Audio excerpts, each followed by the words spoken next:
గణేష్ దీక్ష బతుల ఇరుముడులు సమర్పణ కాణిపాకం వినాయక క్షేత్రంలో ఆధ్యాత్మిక సందడి డిఎఫ్తో చర్చిస్తున్న ఈవో గురుప్రసాద్. గణేష్ దీక్ష ఇరుముడులు బతులు ఆలయ ప్రాంగణంలో చీపురపట్టి శుభ్రం చేస్తున్న ఈవో అధికారులు.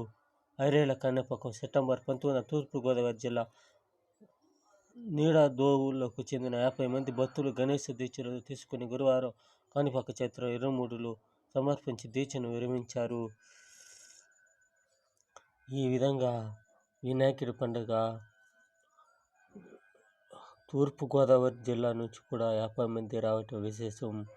ఈ విధంగా ప్రపంచంలోనే వినాయకుడు మొత్తంలో ఇప్పుడు వినాయక పండుగలు కోలాహలంగా ఎంతో కోట్లతో ఖర్చుతో వినాయకుని పూజిస్తూ ఉన్నారు.